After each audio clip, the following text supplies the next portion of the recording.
కల్పన లాయర్ని తీసుకువచ్చి రోహిణి మనోజ్ ఆడిన నాటకాన్ని బయటపెట్టిన శృతి తల్లి శోభ. అసలు ఇదంతా ఎలా జరగబోతుందనేది ఈ వీడియోలో తెలుసుకుందాం. ఇక శోభ అయితే ప్రభావతి ఇంటికి వస్తుంది. అప్పుడే ప్రభావతి శోభాని చూసి రెండోదిన లోపలికి రండి అని మర్యాద చేస్తూ ఉంటుంది. శృతి ఇంటికి వచ్చినట్టే వచ్చింది. ఏం జరిగిందో తెలీదు. తెలుసుకునే లోపే మళ్ళీ రవి వచ్చి శృతిని తీసుకొచ్చేశాడు అని అంటూ ఉంటుంది శోభ. ఏదో పిల్లలు కదా, తెలిసి తెలియక గొడవలు పడుతున్నారు, మళ్ళీ ఒకటైపోయారు, వాళ్ళు కలిసి ఉండడమే కదా మనకి కావాల్సింది అని ప్రభావతి అయితే ఇక అంటూ ఉంటుంది. అప్పుడు ఇక శోభ అయితే వాళ్ళిద్దరికీ ఎందుకు గొడవలు వస్తున్నాయో నాకు తెలుసు వదినా అని అంటూ ఉంటుంది శోభ. ఎందుకు వస్తున్నాయి? ఆ రెస్టారెంట్ గురించి. కొత్తగా ఆ రెస్టారెంట్ ఓనరు మారిపోయింది. ఒక అమ్మాయి ఆ రెస్టారెంట్ ఓనర్గా ఉంటుంది. తనేమో రవితో చాలా క్లోజ్గా ఉంటుంది. అది స్వయంగా నేనే చూశాను. తను మాత్రం రవితో చాలా క్లోజ్గా ఉంటుంది. అప్పటికి శృతికి నేను చెప్పాను. ఉండే కొద్ది తెలుస్తుంది కానీ శృతికి మొదట్లో తెలియలేదు. తర్వాత తెలుసుకొని వాళ్ళిద్దరి మధ్య దూరం పెరుగుతుంది. చిన్న చిన్న మాట అనేది చాలా పెద్ద గొడవలకి దారి తీస్తున్నాయి. రవిని సొంతంగా డబ్బులు ఇస్తాము, రెస్టారెంట్ పెట్టుకో అంటే పెట్టుకోవడం లేదు. మమ్మల్ని ఇప్పటికి కూడా పరాయి వాళ్ళలాగే చూస్తున్నాడు అని అంటూ ఉంటుంది శోభ. అప్పుడే ఇక ప్రభావతి అయితే అవునదిన, మేము ఎన్నోసార్లు చెప్పాము తనని సొంతంగా రెస్టారెంట్ పెట్టుకోమని. అసలు రవి వినిపించుకోవడం. పోనీ మీరన్నా ఇస్తానని చెప్పారు కదా డబ్బులు, అలా కూడా తీసుకోవడం. మా మనోజ్ చూడండి, వాళ్ళ అత్తగారు ఇచ్చిన 25 లక్షలతో ఫర్నిచర్ షాప్ పెట్టుకున్నాడు. ఇప్పుడు వాడే ఓనర్ హోదాలో ఉంటున్నాడు. అలాగే రవి కూడా రెస్టారెంట్ పెడితే తనే ఓనర్ కింద ఉంటాడు. మరి ఈ విషయం తను తెలుసుకోలేకపోతున్నాడు. అయినా మీరేమన్నా పరాయి వాళ్ళ? తన అత్తయ్య మావయ్యే కదా అని అంటూ ఉంటుంది ప్రభావతి. మనోజ్కి వాళ్ళ అత్తగారు సొమ్ము తినాలని అనిపిస్తుందేమో. రవి అలాంటివాడు కాదు. తనకి ఆత్మగౌరవం ఎక్కువ. తన కాళ్ళ మీద తనే నిలబడాలని అనుకుంటాడు. కానీ మీరే మీ కొడుకుల్ని ఇలా తయారు చేసింది అని శోభ అయితే అంటూ ఉంటుంది. అదేంటది అలా మాట్లాడుతున్నారు? మరి ఏమనాలి? ఎంతసేపు మనోజు తన భార్య గురించే మీరు ఆలోచిస్తారు తప్ప రవిని, శృతిని, బాలుని, మీనాని పట్టించుకోరు కదా. ఇక బాలు, మీనా అయితే వాళ్ళ దారి వేరు. మరి మా శృతి కోటీశ్వర్లు ఇంటి నుంచి వచ్చింది. మా కూతురికి కాలు కూడా కింద కందకుండా మేము చూసుకున్నాము. అసలు ఆ డబ్బింగ్ కూడా చెప్పొద్దని ఎన్నోసార్లు వెళ్ళొద్దని బతిమలాడాను. అయినా సరే రవిలాగే తన కాళ్ళ మీద తను నిలబడాలంటూ ఇక డబ్బింగ్ చెప్పడానికైతే తను వెళ్తుంది. తన ఇంట్రెస్ట్ని మేమెందుకులే కాదండమని మేము ఊరుకున్నాము. లేకపోతే మా కూతురికి అసలు బయటికి వెళ్ళి ఉద్యోగం చేయాల్సిన అవసరం కూడా లేదు. ఇంకా మీ కోడలు రోహిణి ఉందంటే తన పుట్టిల్లు అసలు ఉందో లేదో తెలీదు. పుట్టింటి తరపున వాళ్ళు ఎవ్వరు కూడా ఒక్కళ్ళు కూడా రారు. ఎప్పుడో వాళ్ళ మావయ్య వచ్చాడో అని అంటారు తప్ప ఈ మధ్యలో ఎప్పుడైనా కనీసం వాళ్ళ నాన్న ఫోటోని కానీ వాళ్ళ నాన్నతో మనోజ్ని మాట్లాడించడం కానీ మీరు మాట్లాడడం కానీ ఎప్పుడైనా జరిగిందా? జరగలేదు. ఇప్పుడంటే జైల్లో ఉన్నాడు. మరి ఇదివరకు తను అసలు వాళ్ళ నాన్నతో మాట్లాడమని ఫోన్ నెంబర్ కూడా మీకు ఇచ్చేది కాదు అని అంటూ ఉంటుంది శోభ. కానీ మా శృతి అలా కాదు కదా, తనకి అందరం ఉన్నాము అని చెప్తూ ఉంటుంది. ఏం చేస్తాం వదిన, మేం కూడా పిల్లలకి ఒక దారి చూపించాలని అనుకున్నాము. ఆయన రిటైర్మెంట్ డబ్బులు 40 లక్షల రోజుని మోసం చేసి పట్టుకుపోయింది. లేకపోతే ఆ డబ్బులే ఉండుంటేనా అసలు రెస్టారెంట్ పెట్టుకోవడానికి రవికి ఎటువంటి అడ్డు ఉండేది కాదు అని చెప్తూ ఉంటుంది ప్రభావతి. అప్పుడే ఇక శోభ అయితే మరి అదేంటి అంత డబ్బు కొట్టేసి పారిపోయిన దాని మీద మీరు పోలీస్ కేసు పెట్టలేదా అని అడుగుతూ ఉంటుంది శోభ. ఎందుకు పెట్టలేదు వదినా? మనోజ్ గాడు ఇప్పటికీ కూడా పోలీస్ స్టేషన్ చుట్టూ తిరుగుతూనే ఉన్నాడు. అసలు ఆ అమ్మాయి కెనడాలోకి వెళ్ళిపోయిందట. డబ్బంతా తీసుకొని అక్కడ బిజినెస్ పెట్టిందని వీడికి తెలిసింది. వీడేమో పోలీసుల దగ్గర గట్టిగా మాట్లాడలేరు. అలాగని మాకు ఎవరు పెద్ద వాళ్ళు తెలీదు. అందుకని ఏమీ చెయ్యలేక నోరు మూసుకొని కూర్చున్నాము అని అంటూ ఉంటుంది శోభ. అప్పుడు మీలాంటి వాళ్ళు పోలీస్ స్టేషన్కి వెళ్తే వాళ్ళేమీ పట్టించుకోరు. అదే మాలాంటి వాళ్ళు వెళ్తే టక్కుమని పని అయిపోతుంది. అందుకని మీరు ఆ కల్పన ఫోటోని ఉంటే నాకు ఇవ్వండి. మా పరపతిని ఉపయోగించి ఆ అమ్మాయి ఎక్కడుందో ఏంటో మొత్తం తెలుసుకుంటాను అని అంటూ ఉంటుంది శోభ. అయితే అప్పుడే ఇక శోభ ఆ అమ్మాయి ఫోటో నా దగ్గర ఎలా ఉంటుంది వదినా అని ఆలోచిస్తూ ఉంటుంది ప్రభావతి. ఆ అమ్మాయి ఫోటో ఉంది, ఎందుకంటే ఆ అమ్మాయి ఆ రోజు మనోజ్ రిసెప్షన్కి వచ్చింది, అప్పుడు ఫోటో దిగింది, ఆ ఫోటోలు నా దగ్గర ఉన్నాయి, ఉండండి తీసుకొస్తాను అని వెంటనే ఇక ప్రభావతి అయితే గదిలోకి వెళ్తుంది. గదిలోకి వెళ్ళి ఎక్కడో పెట్టెలో ఉన్న ఫోటోలను అయితే తీస్తుంది. తీయంగానే ఇక కల్పన ఫోటో అయితే కనపడుతుంది. అప్పుడు ఇక కల్పన ఫోటోని తీసుకువచ్చి శోభా చేతికైతే ఇస్తుంది. ఇక శోభా చేతికి ఇచ్చి, ఇదిగో ఈ డ్రెస్ వేసుకొని తెల్లగా ఉంది, ఈ అమ్మాయి కల్పన అంటే మా మనోజ్ గారిని మోసం చేసి వెళ్ళిపోయింది అని చెప్తూ ఉంటుంది శోభ. ఆ మాట విని దీనికి ఏం పోయే రోగం, బాగానే ఉంది కదా, అయినా మనోజ్ని మోసం చేయడానికి ఏముందిలే, ఇట్టే మోసం చెయ్యొచ్చు, మాటలతో మాయ చెయ్యొచ్చు, అంత అమాయకుడు అని అంటూ ఉంటుంది శోభ. అయితే అప్పుడు ఇక అమాయకుడనే కదా వదిన, కోటేశ్వర్ల ఇంటి నుంచి కోడల్ని తీసుకువచ్చి వాడికి భారీగా చేశాను అని అంటూ ఉంటుంది ప్రభావతి. చేసావు కానీ అక్కడ ప్రయోజనం ఏమీ లేదు కదా అని రోహిణి గురించి చెప్తుంది. మరి రోహిణి ఎప్పుడు కూడా వాళ్ళ నాన్న డబ్బు ఇచ్చాడని 5 లక్షలు 6 లక్షలు తీసుకురావడమే కానీ ఇక్కడ ఫర్నిచర్ షాప్ పెట్టాల్సిన అవసరం, బ్యూటీ పార్లర్ నడిపించాల్సిన అవసరం వీళ్ళిద్దరికి ఏముంది?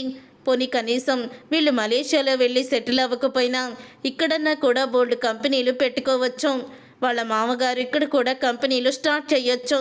ఇవేమీ కూడా తెయకుండా 2 లక్షలు 3 లక్షలు ఇవ్వడం ఏంటి? వేల కోట్ల ఆస్తులు ఉన్నాయంటారు. సర్లేండి, రోహిణి గురించి నాకెందుకు కానీ ఇక ఈ ఫోటో నా చేతికి వచ్చింది కదా, ఆ కల్పన ఎక్కడున్నా సరే మీ ముందుకి తీసుకొస్తాను అని శోభ అయితే వెళ్ళిపోతుంది. శోభ వెళ్ళిపోయిన తర్వాత సత్యం అయితే ఇంటికి వస్తాడు.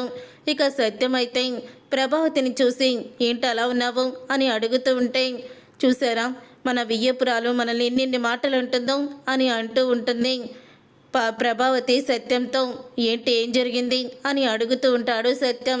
అదేనండి, మనోజ్ గారి దగ్గర డబ్బులు దొంగతనం చేసి వెళ్ళిపోయింది కదా ఆ కల్పన, ఆమె గురించి మనం ఏమి పట్టించుకోమని, మనకి ఎవరూ తెలియదని, వాళ్ళకైతే ఎంతో పెద్ద పెద్ద వాళ్ళు తెలుసని ఆ అమ్మాయి ఫోటోని తీసుకుని వెళ్ళి తను ఎక్కడుందో కనిపెడతానని చెప్పింది.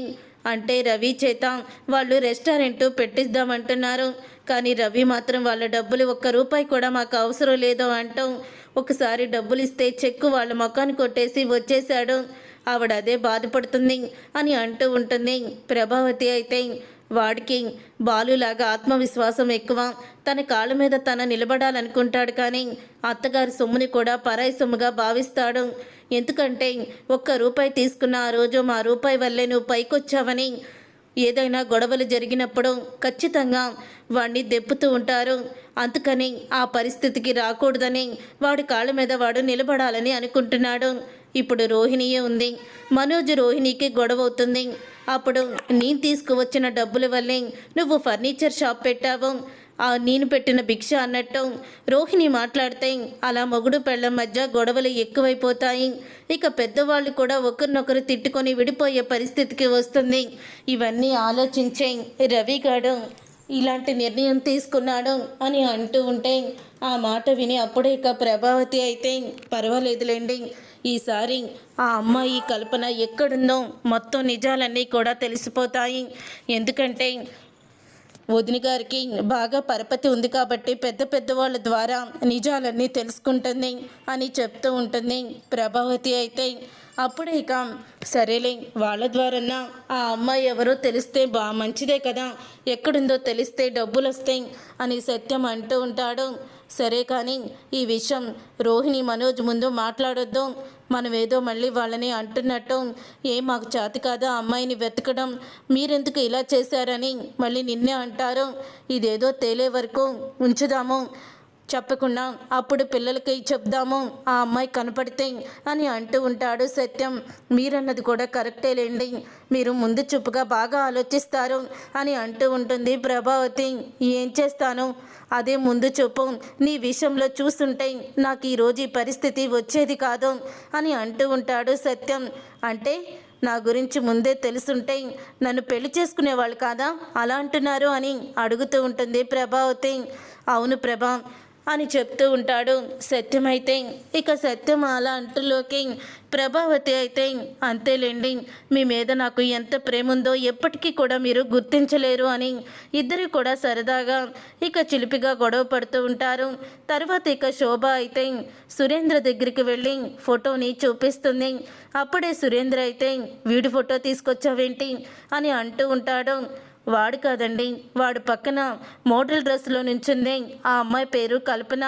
ఈ అమ్మాయి మనోజ్ నెత్తి మీద టోపీ పెట్టి తన అకౌంట్లో నుంచి 40 లక్షలు కొట్టేసింది అంటూ చెప్పేస్తుంది శోభ అయితే. ఇక శోభ అలా చెప్పగానే అప్పుడే ఇక అంటూ ఉంటాడు సురేంద్ర, దీని ఫోటో ఇప్పుడు నా దగ్గరికి ఎందుకు తీసుకొచ్చావు అని అడుగుతూ ఉంటే మరి ఏం చేయమంటారు, ఇప్పుడు ఈ అమ్మాయి ఎక్కడుందో మనం కనిపెట్టాలి. ఈ అమ్మాయి దగ్గర వాళ్ళ డబ్బు ఉండిపోయింది. ఇప్పుడు ఆ డబ్బు వస్తే తన తండ్రి డబ్బు అని తన మనసు మార్చుకొని రవి రెస్టారెంట్ పెట్టడానికి ముందుకొస్తాడు. మనం ఇచ్చిన డబ్బులు ఎలాగో తీసుకోవడం లేదో, కనీసం ఈ అమ్మాయిని వెతికి పట్టుకొని ఆ డబ్బుల ద్వారా అయినా రవికి రెస్టారెంట్ పెట్టించాలండి అని అంటూ ఉంటుంది శోభ. ఆ రవి మన మాట వినకపోతే ఇవన్నీ నీకెందుకు నెత్తిన పెట్టుకుంటున్నావు అని అంటూ ఉంటే దీంట్లో మనస్వార్థం కూడా ఉందండి. ఒకవేళ ఈ అమ్మాయిని మనం పట్టుకొని ఆ 45 లక్షలు కూడా వడ్డీతో సహా ఇప్పించామనుకోండి, అప్పుడు వాళ్ళ దృష్టిలో మనం దేవుళ్ళం అయిపోతాము. అప్పుడు మనం ఏం చెప్పినా వాళ్ళు చెయ్యాల్సిందే అని అంటూ ఉంటుంది శోభ. సరేలే, నీ ఇష్టం వచ్చినట్టు చేసుకో, నాకు కొంచెం తలనొప్పిగా ఉంది అని అంటూ ఉంటాడు. ఏమైంది, ఎందుకు అలా తలనొప్పిగా ఉందంటున్నారు, ఆఫీస్లో ఏదైనా బిజీ వర్కా అని అడుగుతూ ఉంటుంది శోభ. బిజీ వర్క్ ఏమీ కాదు, కానీ ఏదో కొంచెం చిన్న కేసు, దాని విషయం మీద కొంచెం తలపోటుగా ఉంది. లాయర్ని ఇంటికి రమ్మని పిలిచాను, అతని వస్తాడులే అని చెప్తూ ఉంటాడు సురేంద్ర. ఇంతలో లాయర్ అయితే వస్తాడు. ఇక లాయర్ ఎవరో కాదు, ఆ రోజు కల్పన తీసుకువచ్చిన కల్పన లాయరే సురేంద్ర ఇంటికైతే వస్తాడు. వచ్చిన తర్వాత ఏంటి సురేంద్ర గారు, ఏంటి రమ్మన్నారు అర్జెంటుగా అని చెప్పి అడుగుతూ ఉంటే తన బిజినెస్లో వచ్చిన గొడవ గురించి సురేంద్ర అయితే చెప్తాడు. ఇంత చిన్న విషయానికి అంత డీలా పడిపోతారేంటి సురేంద్ర గారు, నేనున్నాను కదా, ఎన్నో సంవత్సరాల నుంచి మీకు ఎంత హెల్ప్ చేస్తున్నాను. ఈ దేంట్లో అన్న పొరపాటు జరిగిందా, దీంట్లో కూడా పొరపాటు జరగదు, మొత్తం నేను చూసుకుంటాను కదా అని అంటూ ఉంటాడు. లాయర్ అయితే ఎన్నో సంవత్సరాల నుంచి మీరు మాకు ఇటువంటి సమస్యలన్నీ కూడా తీరుస్తున్నారు, చాలా హ్యాపీగా ఉంది అని సురేంద్ర చెప్తూ ఉంటాడు. శోభ, కాఫీ తీసుకురా లాయర్ గారికి అని అంటూ ఉంటాడు. అప్పుడే శోభ అయితే కాఫీ తీసుకొని వస్తుంది. కాఫీ తాగుతున్న లాయర్ అయితే టేబుల్ మీద ఉన్న కల్పన ఫోటోనైతే చూస్తాడు. ఇక ఫోటోని చూసి షాక్ అయిపోతూ ఈమె ఎవరు, ఈ ఫోటో అని అడుగుతూ ఉంటే అదా మా అమ్మాయి, బావగారిని మోసం చేసిన అమ్మాయి ఫోటో. అంటే మా వియ్యంకుల వారు పెద్ద కొడుకుని ఒక అమ్మాయి ప్రేమించానని చెప్పి తన అకౌంట్లో ఉన్న 40 లక్షలు కొట్టేసి కెనడా వెళ్ళిపోయిందంట లాయర్ గారు. ఈ అమ్మాయి ఎక్కడుందో కెనడాలో మొత్తం కూడా వెతకాలి, వాళ్ళ డబ్బులు వాళ్ళకి వచ్చేలా చెయ్యాలి, అందుకని ఫోటోని తీసుకొచ్చాను అని అంటూ ఉంటుంది శోభ. అయితే అదేంటమ్మా అలా అంటున్నారు, అసలు ఈ అమ్మాయి వీళ్ళకి బాకీయే లేదో, ఎప్పుడో 6 నెలల క్రితమే మొత్తం డబ్బులు వడ్డీతో సహా 48 లక్షలు ఆ అబ్బాయి అకౌంట్కి తను ట్రాన్స్ఫర్ చేసేసింది అని లాయర్ అయితే అంటాడు. ఆ మాట విని సురేంద్ర, శోభ ఇద్దరు కూడా షాక్ అయిపోతూ ఏంటి లాయర్ గారు మీరు చెప్పేది అని అనగానే అవునమ్మా, నేను చెప్పేది నిజం, ఆ రోజే నేనే సాక్ష్యం, అలాగే సాక్షి సంతకం కూడా ఒక అతను పెట్టాడు, ఇలాగా అంతమంది సాక్ష్యాలు కూడా పెట్టించుకున్నాము.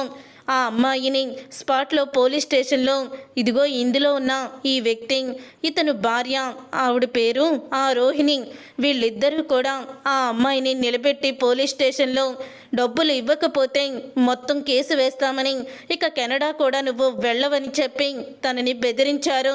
ఇక అలా బెదిరించడంతో ఆ అమ్మాయి చేసేదేమీ లేక మళ్ళీ తన కంపెనీల కోసం, తన బిజినెస్ కోసం కెనడా వెళ్ళిపోవాలని వీళ్లతో గొడవ ఎందుకులే, ఆ డబ్బులేదో వీళ్ళ ముఖాన్ని పడేయొచ్చని అకౌంట్లో అప్పుడే కొట్టేసింది అని అంటూ ఉంటాడు లాయర్ అయితే. అమ్మో చూసారా అండి, అంటే ఆ ఫర్నిచర్ షాపు ఇవన్నీ కూడా ఈ డబ్బులతోనే పెట్టి మొత్తానికి ఇక రోహిణి అయితే ఎంత తెలివిగా తను వాళ్ళ నాన్న ఇచ్చాడు అని చెప్పిందో. జైల్లో ఉన్న వాళ్ళ నాన్న అసలు ఈ డబ్బులు ఎలా ఇచ్చాడా అని నేను కూడా అప్పుడు అనుకున్నాను. వీళ్ళు ఎంత మోసం చేశారో అని చెప్తూ ఉంటే, పర్వాలేదులే ఆ సత్యంగాడికి అలాగే ఉండాలి అని అంటూ ఉంటాడు. సురేంద్ర అయితే కాదండి, ఇప్పుడు ఈ వంక పెట్టే వాళ్ళ ఇంట్లో మనశ్శాంతి లేకుండా చెయ్యాలి. లాయర్ గారు ఇప్పుడు నాకు చెప్పిందే వచ్చి మీరు అక్కడ చెప్తారా అని అడుగుతూ ఉంటే, తప్పకుండా వస్తాను పదండి అని శోభ అయితే లాయర్ని తీసుకొని ప్రభావతి ఇంటికైతే వస్తుంది. అప్పుడే రోహిణి మనోజ్ అయితే ఇంట్లో ఉండరు. మిగతా వాళ్ళందరూ కూడా ఇంట్లోనే ఉంటారు. అమ్మ శృతి అని శోభ అయితే పిలుస్తుంది. మమ్మీ వచ్చినట్టుందేంటి అని శృతి వాళ్ళు గదిలో నుంచి బయటికి వస్తారు. అప్పుడే శృతి వాళ్ళు రావడంతో, అమ్మ శృతి అందరినీ పిలువు ఒకసారి అని అంటూ ఉంటుంది శోభ. ఎందుకమ్మా ఈసారి ఏ గొడవ చేయడానికి వచ్చావు అని అడుగుతూ ఉంటుంది శృతి అయితే. గొడవ చేయడానికి వచ్చాను, నిజాలను బయట పెట్టడానికి వచ్చాను, ముందు వాళ్ళని పిలవ్వే అని అంటూ ఉంటుంది శోభ అయితే. అప్పుడే ఇక శృతి అయితే అందరినీ కూడా పిలుస్తుంది. ఏంటొదిని గారు లాయర్ని తీసుకొచ్చారేంటి? అప్పుడే శృతి పేరున ఆస్తులు రాసేస్తున్నారా ఏంటి అని అంటూ ఉంటే, మా శృతి పేరున ఆస్తులు రాస్తే దాన్ని కూడా ఏదోలా మాయిచేసి మీ పెద్ద కొడుకు మనోజ్, మీ కోడలు రోహిణి వాళ్ళ పేరు మీదకి ఆస్తిని ట్రాన్స్ఫర్ చేసేసుకుంటారు అని అంటూ ఉంటుంది శోభ. ఏం మాట్లాడుతున్నారండి? మా కొడుకు కోడలు శృతి ఆస్తిని ఎందుకు లాక్కుంటారు అని అంటూ ఉంటుంది ప్రభావతి. అప్పుడే మరి తండ్రి డబ్బునే తినేసిన వాడు ఇక మరదల డబ్బుని తినేయడానికి గ్యారంటీ ఏమిటి? సత్యం అన్నయ్య గారు, మీ రిటైర్మెంట్ డబ్బులన్నీ మీ పెద్ద అబ్బాయి కొట్టేశాడు కదా అని అడుగుతూ ఉంటుంది శోభ. అది ఎప్పుడో జరిగిపోయింది కదమ్మా, జరిగిపోయిన దాన్ని ఇప్పుడు ఎందుకు తవ్వుకుంటాం అని అంటూ ఉంటే, జరిగిపోయింది కానీ ఇప్పుడు మళ్ళీ మొదలయ్యింది అని అంటూ ఉంటుంది శోభ. మీరు చెప్పేదేదో ముక్కుసూటిగా చెప్పండి అని అడుగుతూ ఉంటాడు బాలు. అప్పుడు ఇక శోభ అయితే, ఇతను కల్పన లాయర్ అంటే మనోజ్ దగ్గర డబ్బులు కొట్టేసి వెళ్ళిపోయింది కదా వాళ్ళ లాయర్ అన్నమాట ఇతను కల్పన గురించి మీకు కొన్ని విషయాలు చెప్తాడు అని అంటూ ఉంటే, అప్పుడు ఇక లాయర్ని చూసి, ఆ రోజు నేను పోలీస్ స్టేషన్కి వచ్చినప్పుడు మీరు నాకు కనిపించారు లాయర్ గారు, నన్ను గుర్తుపట్టారా? కల్పన మేడం అంటే ఫారిన్ అమ్మేనా అని అడుగుతూ ఉంటాడు బాలు. అవును తనే అని చెప్తూ ఉంటాడు లాయర్ అయితే. ఏంటండి అసలు ఏం జరిగింది అని అడుగుతూ ఉంటాడు సత్యం. అప్పుడే మీ కోడలు రోహిణి, మీ అబ్బాయి మనోజ్ ఎప్పుడూ కూడా కల్పన దగ్గర డబ్బులు వసూలు చేసేసుకున్నారు. వడ్డీతో సహా 48 లక్షలు మీ అబ్బాయి అకౌంట్లోకి తను ట్రాన్స్ఫర్ చేసింది. దానికి సంబంధించిన పత్రాలు, అలాగే ఆ రోజు ఇదిగో మీ రెండో అబ్బాయి సంతకం పెట్టాడు. కానీ ఈ విషయమని మీ అబ్బాయికి తెలీదు. మేము స్థలం వివాదం అంటూ సంతకం పెట్టించుకున్నాము అని చెప్తూ ఉంటే, ఆ మాట విని అందరూ కూడా షాక్ అయిపోతూ ఉంటారు. థ్యాంక్స్ లాయర్ గారు, వచ్చి రుజువుతో సహా ఆ రోహిణి మనోజ్ ఆడిన నాటకాన్ని బయట పెట్టారు, మీరు వెళ్ళిరండి అని శోభ అయితే పంపించేస్తుంది. తర్వాత శోభ అంటూ ఉంటుంది, ఏంటొదినా మీ కోడలు కొడుకు మిగతా వాళ్ళకి ఇంత అన్యాయం చేస్తూ ఉంటే మీరు కళ్ళు విప్పి అలా చూస్తూ ఉన్నారు. అసలు మీరు ఏం పెద్దవాళ్ళు, మీకు ఆ మాత్రం తెలియడం లేదా? ఇంత మోసమా, ఇంత దగానా? అంటే వాళ్ళు బాగుపడిపోవాలి, ఎదుటి వాళ్ళు నాశనం అయిపోవాలని కోరుకుంటున్నారా? చూడదునా, కోటీశ్వర్లు ఇంటి నుంచి వచ్చింది మా పెద్ద కోడలని గొప్పలు చెప్పుకోవడం కాదు, తను అసలు కోటీశ్వరాలో కాదో ముందు అది తెలుసుకోండి. జైల్లో ఉన్న వాళ్ళ నాన్న 25 లక్షలు పంపించేశాడంటూ చెప్పేసరికి భుజాలు ఎగరేసుకున్నారు. ఇప్పుడు ఆ 25 లక్షలు దీంట్లో నుంచి వాళ్ళు తీశారు. జైల్లో ఉన్నవాడు డబ్బులు ఎలా పంపిస్తాడో వదినా, వెర్రితనం కాకపోతే ఆవిడ గారు చెప్తాం మీరు నమ్మడం అని అంటూ ఉంటుంది శోభ. ఇప్పటికైనా మిగతా కొడుకులిద్దరికీ కూడా న్యాయం చెయ్యండి, న్యాయం చేసి వాడి దగ్గర సమానంగా డబ్బు తీసుకోండి అని శోభ అయితే చెప్తుంది. థ్యాంక్స్ మమ్మీ, ఈరోజు నువ్వు లాయర్ని తీసుకురాకపోతే ఇలాగే మోసపోతూ ఉండేవాళ్ళం అని అంటూ ఉంటుంది శృతి. పర్వాలేదు బేబీ, చెప్పాను కదా వీళ్ళు ఇలాంటి వాళ్ళేనని అని శోభ ఆఖరిలో ఇక అవమానించి వెళ్ళిపోతుంది. చూసావా నాన్న, వాడు అసలు ఎంత పని చేశాడో, మరి ఇంత మోసమా అని అంటూ ఉంటాడు. బాలు అయితే అవును నాన్న, నేనేమో మరొకరి దగ్గర వర్కర్గా పనిచేస్తున్నాను, వాడేమో ఈ డబ్బులతో ఫర్నిచర్ షాప్ పెట్టేసి నేను బిజినెస్ మ్యాన్ని, నేను ఓనర్ని అంటాం, అమ్మేమో వాడిని గొప్పగా చూపించడం. ఛీ, అసలు వీళ్ళు మనుషులా లేదా పశువులా అనిపిస్తుంది అని అంటూ ఉంటాడు రవి. అయితే మాకు తెలీదు నాన్న, మీరేం చేస్తారో మాకు అనవసరం, ఆ డబ్బులన్నీ మాకు కావాల్సిందే అని అంటూ ఉంటాడు రవి. అయితే ఇంతలో మనోజ్ రోహిణి అయితే వస్తారు. అప్పుడే ఇక మనోజ్ అయితే అంటూ ఉంటాడు రోహిణితో, ఈరోజు బిజినెస్ చాలా బాగుంది అని అంటూ ఉంటే ఇంతలో ప్రభావతి అయితే అమ్మ రోహిణి, మీ నాన్న ఫోటో ఉంటే ఇవ్వమ్మ ఒకసారి అని అడుగుతూ ఉంటుంది. మా నాన్న ఫోటో ఎందుకత్తయ్యా అని రోహిణి అడుగుతూ ఉంటే ఒకసారి చూద్దామనమ్మా అని అడుగుతూ ఉంటే లేదత్తయ్య ఫోటో మిస్ అయింది అని అనగానే రోహిణి చంప పగలగొడుతుంది. నీ అబద్ధాలు కప్పిపుచ్చుకోవడానికి చివరికి వీడిని కూడా మార్చేసి మమ్మల్ని వాడు కూడా నమ్మకుండా చేసావు కదే, వాడి చేత అబద్ధం చెప్పించావు కదా. రే మనోజ్, ఆ కల్పన నీకు డబ్బులు ఇచ్చేసిందా లేదా అని అడుగుతూ ఉంటే కల్పననా, ఏ కల్పన అని అంటూ ఉంటే గోబ గుయ్యమని కొట్టితే అప్పుడు కల్పన ఎవరో గుర్తుకొస్తుందిరా నీకు, కొట్టమంటావా అని బాలు అంటూ ఉంటాడు. రే, ఇక నువ్వు దాచిపెట్టిన నిజం మాకు తెలిసిపోయింది, మూసుకొని జరిగిందేంటో చెప్పు, ఆ కల్పన ఇచ్చిన డబ్బులు ఏం చేసావు అని అంటూ ఉంటే అది నాన్న రోహిణి, మనం మంచి కంపెనీ పెట్టుకుందాము, లాభాలు వచ్చాక వాళ్ళ డబ్బు తిరిగి ఇచ్చేద్దామని మీతో ఈ విషయం చెప్పొద్దంది, వాళ్ళ నాన్న ఇచ్చినట్టు చెప్పింది నాన్న అని నిజాన్ని బయట పెడతాడు. ఏమా, అసలు మీ నాన్న అనేవాడే ఉన్నాడా? నువ్వు కోటీశ్వరరాలువేనా? ఇన్ని అబద్ధాలా, ఇన్ని మోసాలా అని అంటూ ఉంటాడు సత్యం. అప్పుడే ఇక ప్రభావతి అయితే మీ నాన్న ఫోటో, మీ ఫ్యామిలీ డీటెయిల్స్ సాయంత్రం కల్లే నా దగ్గర ఉండాలి, లేకపోతే నిజాలు బయటపడితే మాత్రం పరిస్థితి వేరేలా ఉంటుందని రోహిణికి వార్నింగ్ ఇస్తుంది ప్రభావతి. అయితే చూసారుగా ఫ్రెండ్స్, రాబోయే కథలో ఖచ్చితంగా ఇలాగే జరగబోతుంది. మరి ఇలాగే జరగాలని మీరైతే కోరుకుంటున్నారా? అయితే వీడియోని తప్పకుండా లైక్ చేసి ఛానల్ని సబ్స్క్రైబ్ చేసుకొని పక్కనే ఉన్న గంట సింబలపై ఆల్ అని క్లిక్ చేయండి. అప్పుడే మేము పెట్టే ప్రతి వీడియో మీరు మిస్ కాకుండా చూసేవచ్చు.